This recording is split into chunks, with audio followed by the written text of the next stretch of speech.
কিভাবে?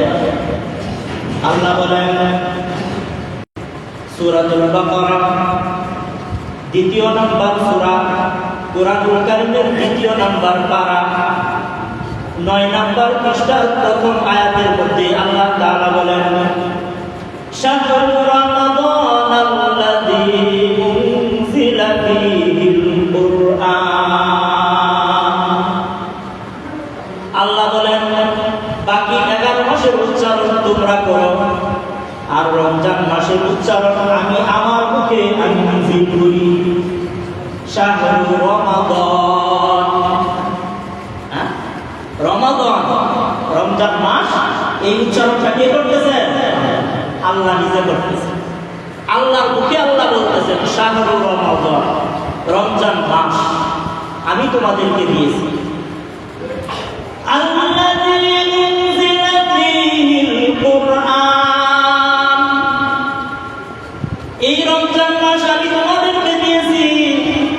আর এই রমজান মাসের মধ্যে তোমাদের কাছে এমন একটা বার্তা আমি প্রেরণ করেছি, যে বার্তা, যে চিঠিটার নাম হচ্ছে কুরআনুল কারীম। যে চিঠির নাম কুরআনুল কারীম। আল্লাহ বলেন এই রমজান মাসের উচ্চারণটা আমি আমার মুখে করে তোমাদের কাছে আমি একটা বার্তা দিতে চাই। সেই বার্তাটার নাম হচ্ছে কুরআনুল কারীম। এই কুরআনুল কারীমের মধ্যে তোমাদের জন্য কি রয়েছে? আল্লাহ তাআলা বলতেছেন যে আয় আল্লাহ, আমরা যদি আল্লাহর কাছে প্রশ্ন করি যে আয় আল্লাহ, আপনি যে আমাদেরকে রমজান মাস দিয়েছেন, আর এই রমজান মাসের মধ্যে আমাদেরকে একটা বার্তা দিয়েছেন, একটা চিঠি দিয়েছেন, ওই চিঠির মধ্যে আমাদেরকে কি দিয়েছেন? চিঠির মধ্যে আপনি কি বলেছেন? চিঠির মধ্যে আপনি কি লিখেছেন? রব্বুল আলামিন জবাব দেন ফীল কুরআন হুদাল লিন্নাস। ওই চিঠির মধ্যে আমি তোমাদেরকে এক নাম্বার বার্তা দিয়েছি। ওই চিঠিটা হচ্ছে তোমাদের হেদায়েতের একমাত্র দলিল। সুবহানাল্লাহ। ওই চিঠিটার মধ্যে তোমাদের হেদায়েত, তোমরা যে সঠিক রাস্তায় চলতে চাও, ওই সঠিক রাস্তার দিক নির্দেশনাটা ওই চিঠির মধ্যে আমি বলে দিয়েছি। ওই চিঠিটা হচ্ছে তোমাদের জন্য হেদায়েতের পথ দেখানো। ওই চিঠির মধ্যে তোমরা হেদায়েতের পথ পেয়ে যাবে। আর এই চিঠির মধ্যে তোমরা যে হেদায়েত পাবে, যদি তোমরা হেদায়েত পেয়ে যাও, তাহলে তোমাদের জন্য জাহান্নাম হারাম হয়ে যাবে, তোমাদের জন্য জান্নাতুল ফেরদাউস ওয়াজিব হয়ে যাবে। সুবহানাল্লাহ। যে যদি তোমরা ওই চিঠির মধ্য থেকে হেদায়েত নাও, তাহলে তোমাদের উপর জাহান্নাম হারাম হয়ে যাবে, তোমরা জান্নাতি হয়ে যেতে পারবে ওই চিঠিটা যদি তোমরা গ্রহণ করো, আর ওই চিঠিটা যদি তোমরা মেনে চলো। وبينات من الهدى والفرقان, ওই চিঠির মধ্যে তোমাদের জন্য হেদায়েতের বার্তা দেওয়া হয়েছে। ওই চিঠি যদি তোমরা গ্রহণ করো, তাহলে তোমরা হেদায়েত পাবে। আর এই হেদায়েতের মধ্যে, এই চিঠির মধ্যে এই পার্থক্য দিয়ে দেওয়া হয়েছে। এই চিঠি যারা মানবে তারা হচ্ছে হেদায়েত প্রাপ্ত, আর এই চিঠি যারা মানবে না তারা হচ্ছে পথভ্রষ্ট, তারা হচ্ছে গুমরাহ। অর্থাৎ যারা এই চিঠি মানবে তারা হবে জান্নাতি, ডানপন্থী লোক। আর যারা এই চিঠি মানবে না তারা হচ্ছে বামপন্থী, তারা হবে জাহান্নামী। এই জন্য রব্বুল আলামিন আমাদেরকে এই বার্তাটা দিয়েছেন যে রমজান মাসের উচ্চারণটা আমি নিজে করে, রমজান মাসে তোমাদেরকে আমি যে চিঠিটা দিয়েছি, যে বার্তাটা দিয়েছি, এই বার্তাটার নাম হচ্ছে কুরআনুল কারীম। রমজান মাস 11 মাসের মধ্যে সবচাইতে দামি মাস হচ্ছে রমজান মাস। রমজান মাস দামি হয়েছে ওই যে আমার যে বার্তাটা আমি দিয়েছি এই মাসের মধ্যে, এই জন্যই এই রমজান মাসটা, এই মাসটা দামি হয়ে গেছে। রমজান মাস দামি হয়েছে শুধু আল্লাহ এই বার্তার জন্য, এই কুরআনুল কারীম এই মাসে নাযিল করার জন্য। সুবহানাল্লাহি ওয়া বিহামদিহি। এইভাবে কুরআনুল কারীম এই মাসের সাথে এমন সম্পর্ক, রাসূল কারীম সাল্লাল্লাহু আলাইহি ওয়াসাল্লাম বলেন যে রমজান মাস আসলে আল্লাহর রাসূল তিনিও কুরআন তেলাওয়াতে মগ্ন হয়ে যেতেন, সর্বক্ষণ কোরআন পড়তেন এবং কোরআন শোনাইতেন, নিজে শুনতেন এবং অন্যকে শোনাইতেন। এক হাদিসের মধ্যে আসছে যে রাসূল কারীম সাল্লাল্লাহু আলাইহি ওয়াসাল্লাম রমজান মাস আসলে হযরত জিবরাইল আলাইহিস সালাতু ওয়াস সালামকে তিনি কুরআনুল কারীম শোনাইতেন এবং তিনি জিবরাইলের কাছ থেকে নিজে কোরআন শরীফ শুনতেন, নিজে জিবরাইলের কাছে শোনাইতেন, আবার জিবরাইল রাসূলের কাছে শোনাইতেন। অর্থাৎ রমজান মাস আসলে কুরআনুল কারীম নিয়ে খেলাধুলা শুরু হয়ে যায়। আর অন্য কোনো কাজ কাম, দুনিয়াবি কাজ কামের কোনো প্রশ্নই আসে না, শুধু আখিরাতের প্রস্তুতি, আখিরাতের দিক দিয়ে কিভাবে আগে বেড়ে যাবে, কিভাবে নেকি অন্বেষণ করবে, নেক আমল কিভাবে বেশি করবে, শুধু এই কাজ নিয়েই ব্যস্ত থাকবে। রাসূল কারীম সাল্লাল্লাহু আলাইহি ওয়াসাল্লাম তিনি জিবরাইল আলাইহিস সালাতু ওয়াস সালামের কাছে কুরআনুল কারীম শোনাইতেন, আবার জিবরাইল আলাইহিস সালাতু ওয়াস সালামের কাছ থেকে রাসূল কুরআনুল কারীম শুনতেন। এই দাওরের সিস্টেম ওইখান থেকে আসছে। এজন্যই দুনিয়ার মধ্যে যারা হাফেজ সাহেব হয়, হেফজখানার মধ্যে একজন আরেকজনকে শোনায়, উস্তাদ ছাত্রকে শোনায়, ছাত্র উস্তাদকে শোনায়, এক ভাই আরেক ভাইকে শোনায়, সে আরেকজনকে শোনায়। এইভাবে শোনাশুনি, এইভাবে নিজে শুনে এবং অপরকে শোনায়। এইভাবে কুরআনুল কারীমের দাওরের সিস্টেম, এটা রাসূল কারীম সাল্লাল্লাহু আলাইহি ওয়াসাল্লাম থেকে আসছে। এজন্য রমজান মাসের সাথে কুরআনের একটা গভীর সম্পর্ক, কুরআনুল কারীমের একটা গভীর সম্পর্ক। এজন্য রমজান মাসের মধ্যে বিশেষ আমল হচ্ছে কুরআনুল কারীমের তেলাওয়াত করা। যারা আমরা কুরআনুল কারীম তেলাওয়াত করতে জানি, আমরা কুরআনুল কারীম বেশি বেশি তেলাওয়াত করব। রমজান মাসের মধ্যে কমপক্ষে যারা একেবারে দুর্বল, যে কুরআনুল কারীম সামান্য কিছু কিছু করতে পারি, এই মানুষগুলিও চেষ্টা করে কমপক্ষে একটা খতম কুরআনুল কারীম রমজান মাসে পড়বেন, কমপক্ষে এক খতম। এটা মনে করেন আপনার উপরে এটা কর্তব্য, আপনার এটা করতেই হবে। আর যারা ভালো বেশি পারেন তারা এক খতম না, দুই খতম না, তারা যত পারেন বেশি কুরআনুল কারীমের খতম করেন। আমাদের ইমামে আযম আবু হানিফা রাহমাতুল্লাহ আলাইহি রমজান মাস আসলে তিনি শুধু কুরআনুল কারীমের তেলাওয়াতই করতেন, যে রাতে তিনি এক খতম করতেন এবং দিনে এক খতম করতেন, রাতে এক খতম করতেন, দিনে এক খতম করতেন এবং তারাবির নামাজের মধ্যে আরেকটা খতম করতেন। সুবহানাল্লাহ। এক মাসের মধ্যে তিনি 61 খতম হইল, পূর্ণ তারাবির নামাজে এক খতম, আর দিনে প্রতিদিন এক খতম করতেন, আর প্রতি রাতেই এক খতম করতেন। তাহলে পূর্ণ রমজান মাসে কত কত? 61 খতম। 61 খতম কোরআন তেলাওয়াত করতেন আমাদের ইমাম আবু হানিফা রাহমাতুল্লাহ।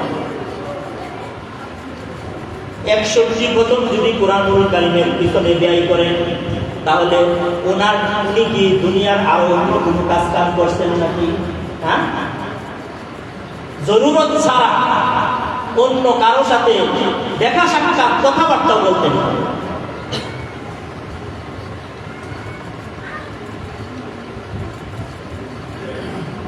এই যে তাবলীগ জামাতের একটা প্রসিদ্ধ কিতাব আছে ফাযাইলে আমল,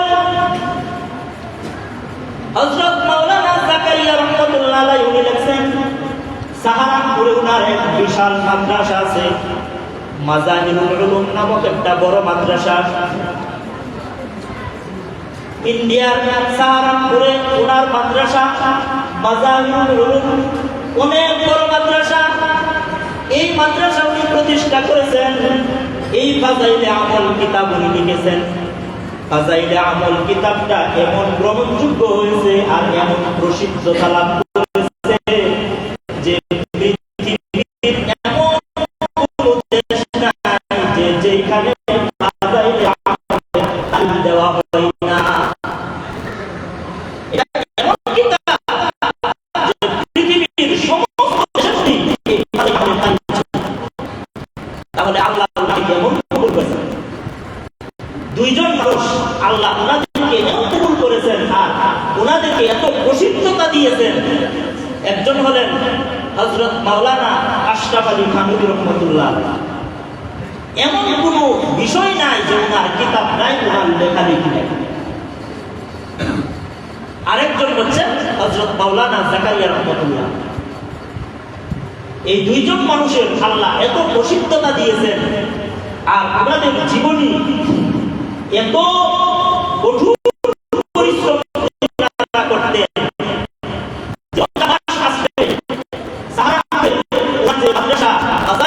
মাদ্রাসার মধ্যে উনি সমস্ত কাজ কাম, সবক শোনা, সবক দেওয়া, ক্লাস, তারপরে মাদ্রাসার যত ধরনের কাজ কাম আছে সবকিছুই বন্ধ থাকতো।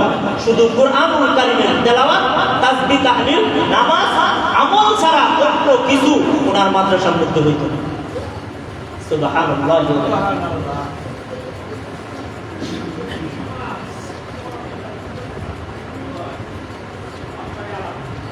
মালফুজাতে হিন্দিয়ার মধ্যে লেখা হয় যে সাহারানপুরে ওনার সাথে একজন বাদশা পরিবারের একজন লোক তার কাছে, ওনার কাছে জাকারিয়া রাহমাতুল্লাহ আলাইহির কাছে সাক্ষাৎ করার জন্য আসছে। অনেক দূর থেকে আসছে। আসার পর যখন সাহারানপুর রেল স্টেশনের মধ্যে উনি নেমেছেন, বাদশা পরিবারের লোক, উনিও তো প্রসিদ্ধ মানুষ, ওনাকে সব অনেক মানুষই চিনে। যখনই ওনার কাছে মানুষ সাক্ষাৎ করে, রেল স্টেশন থেকে যখন মাদ্রাসা পর্যন্ত আসে, এই সময়টাই যার সাথে সাক্ষাৎ হয়, মানুষ জিজ্ঞাসা করে, ভাই আপনি কি জন্য আসছেন, কোথায় যাবেন? সে বলে, আমি তো মাওলানা জাকারিয়া সাহেব ওনার সাথে দেখা করতে যাব। তখন মানুষ বলে যে ভাই, ওনার তো রমজান মাস শুরু হয়ে গেছে, আপনি তো সাক্ষাৎ করতে পারবেন না, আপনি কেন আসলেন কষ্ট করে? ওনার তো রমজান মাস আরম্ভ হয়েছে, উনি তো আপনার সাথে সাক্ষাৎ করবে না। একজনের সাথে সাক্ষাৎ করে সামনে গেলে আরেকজনের সাথে সাক্ষাৎ হয়। উনি জিজ্ঞাসা করে, ভাই আপনি তো বাদশা পরিবারের লোক, অনেক দামি মানুষ, আপনি কোথায় যাইতেছেন, কি জন্য আসছেন? উনি বলেন যে আমি তো মাওলানা জাকারিয়া সাহেব ওনার সাথে দেখা করতে চাই। সেও বলে যে ভাই জাকারিয়া সাহেব ওনার তো রমজান মাস শুরু হয়ে গেছে, আপনি তো সাক্ষাৎ করতে পারবেন না, কি জন্য আসলেন? এইভাবে যার সাথেই দেখা হয় সেই বলে যে জাকারিয়া সাহেবের তো রমজান মাস, আপনি তো সাক্ষাৎ করতে পারবেন না। উনি ঠিকই সকালবেলা যখন মাদ্রাসার মধ্যে আসছেন, মাদ্রাসার মধ্যে সারাদিন হুজুরের সাথে সাক্ষাৎ করার জন্য তিনি অনেক আনাগোনা, অনেক কিছু করেছেন, অনেক চেষ্টা তদবির করেছেন, কিন্তু বিকাল হয়ে যাইতেছে। ওই সময় শুধু ট্রেনের যাতায়াত ছিল। আমাদের বাংলাদেশেও ট্রেন চলত, যে একটা ট্রেন সকালবেলা যাইতো, আরেকটা বিকালবেলা আবার ফিরত, একটা ট্রেনই ছিল। ওই সকালবেলা ট্রেনে উনি আসছেন, বিকালবেলা আবার ট্রেনের সময় হয়ে যাইতেছে, উনি আবার ওনার বাড়িতে চলে যাবেন। বিকাল হয়ে যাইতেছে, হুজুরের সাথে সাক্ষাৎ করতে পারেন নাই। বিকালবেলা তিনি রাগে ক্ষোভে বলতেছেন যে রমজান মাস তো আমাদের দিকেও আসে, কিন্তু এমন রমজান আমি আর দেখি নাই। রমজান মাসটা আমার দিকেও আইনি, কিন্তু এমন যে রমজান আইছে এই রমজান তো আমার দিকে আসবে বুঝলেন না? জাকারিয়া সাহেব রহমাতুল্লাহ আলাইহির কাছে যে রমজান আসছে এরকম রমজান তো আমার দিকে আসতে দেখি। রমজান তো আমার দিকে আসবে, হ্যাঁ?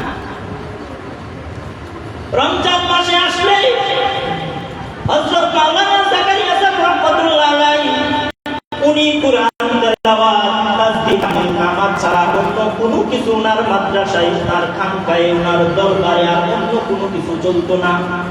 কারো সাথে তিনি সাক্ষাৎ করতেন না, কোনো কথাবার্তাও বলতেন না, কোনো কথাবার্তা বলতেন না, শুধু তাসবিহ তাহলিল কুরআন তেলাওয়াত আর নামাজ ছাড়া অন্য কোনো কিছু ওনাদের দরবারে হইতো না।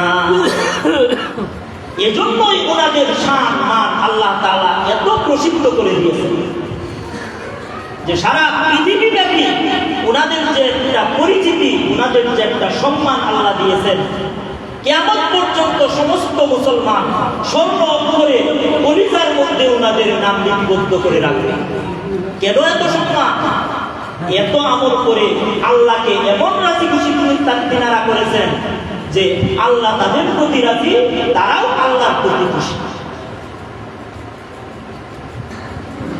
রমজান মাসের এত দাম হাদিস শরীফের মধ্যে আসছে। রমজান মাস এটা এমন দামি মাস, আল্লাহর রাসূল বলেন মান সামা রমাযানা ঈমানান ওয়া ইহতিসাবান গুফিরা লাহু মা তাকদ্দামা মিন যামবি। রাসূল করিম সাল্লাল্লাহু আলাইহি ওয়াসাল্লাম বলেন, বুখারী শরীফের 38 নম্বর হাদিস, এই হাদিসটা হাদিসের সমস্ত কিতাবের মধ্যে আনা হয়েছে। প্রসিদ্ধ যত কিতাব আছে সব কিতাবের মধ্যে এই হাদিস আছে। এটা এত প্রসিদ্ধ হাদিস। আল্লাহর রাসূল বলেন মান সামা রমাযানা ঈমানান ওয়া ইহতিসাবান গুফিরা লাহু মা তাকদ্দামা মিন যামবি। রাসূল খুদা সাল্লাল্লাহু আলাইহি ওয়াসাল্লাম বলেন, রমজান মাসে কোনো মানুষ যদি রমজানের রোজাগুলি ঈমানের সাথে সওয়াবের নিয়তে আল্লাহকে রাজি খুশি করার জন্য যদি রমজান মাসের রোজাগুলি রাখে, আল্লাহর রাসূল বলেন ওই ব্যক্তির পিছনের জিন্দেগীর সব গুনাহ আল্লাহ তাআলা মাফ করে দেন। সুবহানাল্লাহ। যে রমজান মাসের রোজা যদি রাখে, দুইটা শর্ত। কয়টা শর্ত? দুইটা শর্ত। একটা হচ্ছে ঈমানের সাথে, ঈমানের সাথে, আরেকটা হচ্ছে আল্লাহকে রাজি খুশি করার নিয়ত। ঈমানের সাথে আল্লাহকে রাজি খুশি করার নিয়তে এই দুই শর্ত মেনে যদি কেউ রোজা রাখে, আল্লাহর রাসূল বলেন গুফিরা লাহু মা তাকদ্দামা মিন যামবি, ওই ব্যক্তির পিছনের সমস্ত গুনাহ আল্লাহ তাআলা মাফ করে দেন। আল্লাহ তাআলা তার সমস্ত গুনাহ মাফ করে দেন। রমজানটা কেমন দামি? বুখারী শরীফের 1869 নম্বর হাদিসের মধ্যে আল্লাহর রাসূল বলেন ইন্না মিল জান্নাতি বাবাই ক্বালু লাহুর রায়্যান ইয়াদখুলু মিনহু আস-সাইমুনা ইয়াওমাল কিয়ামাহ। রাসূল কারীম সাল্লাল্লাহু আলাইহি ওয়াসাল্লাম বলেন, এই হাদিসটাও বুখারীর মধ্যে এবং মুসলিম শরীফের মধ্যে আনা হয়েছে। আল্লাহর রাসূল বলেন যে রমজান মাসে যে মানুষগুলি রোজা রাখবে, রোজাদারদের জন্য জান্নাতের মধ্যে শুধু আলাদা একটা গেট থাকবে। রোজাদারদের সম্মানের জন্য একটা গেট করা হবে। এই গেটটা শুধু রোজাদাররাই এই গেটটা প্রবেশ করবে। ইয়াদখুলু মিনহু আস-সাইমুন, যে মানুষগুলি রোজা রাখবে ওই মানুষগুলি শুধু এই গেট দিয়া যাবে। তাদের সম্মানে আল্লাহ তাআলা মণিমুক্তা স্বর্ণ দিয়া এমন একটা গেট বানাবেন, ওই গেটটা দিয়া শুধু রমজান মাসে যারা রোজা রাখে, রোজাদার ব্যক্তিরাই শুধু এই গেট দিয়া যাবে। এই গেট দিয়া অন্য কেউ যেতে পারবে না। এটা শুধু স্পেশাল গেট, যারা রোজা রাখবে তাদের জন্য। যারা রোজা রাখবে তাদের জন্য শুধু জান্নাতে যাবে তারা এই গেট দিয়ে। এই গেট দিয়ে তারা জান্নাতে প্রবেশ করবে, অর্থাৎ রোজাদাররা জাহান্নামে যেতে পারে না। যারা রোজা রাখবে তারা জাহান্নামে যেতে পারে না। এই জন্যই জান্নাতের মধ্যে এমন সুসজ্জিত গেট বানানো, কারণ রোজাদাররা জান্নাতে যাবে। এই জন্য জান্নাতের মধ্যে আল্লাহ তাআলা এরকম গেট তৈরি করে দিবেন। এই গেট দিয়া শুধু রোজাদাররা প্রবেশ করবে, আর কোনো মানুষ এই গেট দিয়া যেতে পারবে না। তাদের সম্মান। রোজাদারের এমন দাম। রোজা হচ্ছে এমন জিনিস, রোজা রাখলে আল্লাহকে বেশি বেশি স্মরণ হয়। রোজা রাখলে আল্লাহকে বেশি বেশি স্মরণ হয়, অন্য কোনো আমলে এত বেশি আল্লাহকে স্মরণ হয় না। রোজার মাধ্যমে যত বেশি স্মরণ হয় তত বেশি স্মরণ অন্য কোনো আমলে হয় না। কেমনে? আপনি রোজা রাখছেন, যেই আপনি পানির কাছে গেছেন। এখন আমি এই মসজিদে আসার সময় প্রতি শুক্রবারই আমি একটু পানি খাই, তারপরে আসি।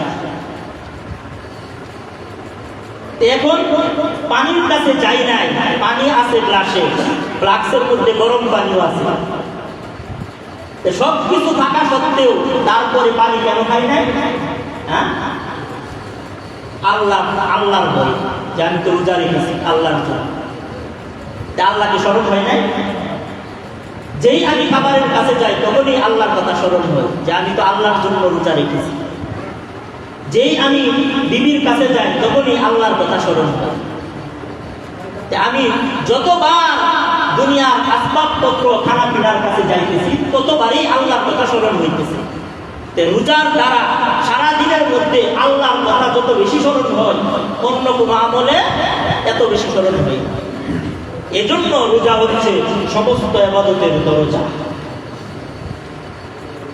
যে রোজা রাখবে সে সমস্ত ইবাদত বন্দেগী করতে পারবে। রোজার সম্মান করে হিন্দু মানুষও জান্নাতে চলে গেছে। সুবহানাল্লাহ। রোজাকে সম্মান করার জন্য প্রসিদ্ধ ঘটনা আছে। এটা হাদিস কোরআনের কথা না, এটা একটা মাওয়াজ। যে এক হিন্দু মানুষ, হিন্দুস্তানের এক হিন্দু রমজান মাসে রোজাকে সম্মান করে ছেলেকে থাপ্পড় দিয়েছিল। যে বেটা, মুসলমানের রোজা রমজান মাস, তুই বাহিরে কেন খাস? মুসলমানের রোজাকে সম্মান কর, রোজাদারের সামনে খাবি না, এই বলে সন্তানকে থাপ্পড় দিয়েছিল। কিতাব লিখে যে এই ব্যক্তিকে মৃত্যুর আগে আল্লাহ তাআলা হেদায়েতের কালেমা পড়ায়া তাকে জান্নাতি বানায়া দুনিয়া থেকে উঠায় আনছেন। সুবহানাল্লাহ। হিন্দু মানুষকে যদি আল্লাহ হেদায়েত দিতে পারেন এই রমজানের সম্মান করার কারণে, তাহলে আমরা মুসলমান, আমাদেরকে কি আল্লাহ সম্মান দিবেন না? হ্যাঁ, এই জন্য রমজান মাসের খুব আমরা ইহতিমাম করব, কদর করব, সম্মান করব। কোনো হোটেল, রেস্তোরাঁ, চাষ্টল এইগুলি আমরা রমজান মাসে করব না। আপনি মনে করতেছেন যে আমি কিছু বেচা কিনা করবো, আমার লাভ হবে, কিন্তু আল্লাহ যদি আপনাকে বরকত না দেন, আপনি যতই খামসাখামসি করেন আপনি কিছুই পাবেন না। দেখবেন হিরু হয়ে যাবে জিরু। আর যদি আল্লাহ বরকত দেন, আপনি দেখবেন জিরু, আপনি হয়ে যাবেন। এই জন্য রমজান মাসের কদর করেন। আপনি সামান্য লাভকে বেশি মনে করেন না। আপনি সামান্য লাভকে যদি বর্জন করেন, তাহলে আল্লাহ আপনাকে অনন্তশীল লাভের মুখ আল্লাহ তাআলা দেখিয়ে দিবেন। এই জন্য আমরা রমজান মাসে যারা নিজেরা এগুলি করি তারা তো বর্জন করব, আর অন্যকে উৎসাহিত করব যে ভাই, এই দুনিয়ার সামান্য লাভের জন্য সামানান কালিলা আপনি কোরআন বিক্রি করেন না, দিন বিক্রি করেন না, ঈমান বিক্রি করেন না। আল্লাহ তাআলা আমাদের সকলকে এই সকল ভালো কথাগুলো বোঝা এবং আমল করার তৌফিক দান করুন। সবাই বলে আমিন। যারা সুন্নাত করি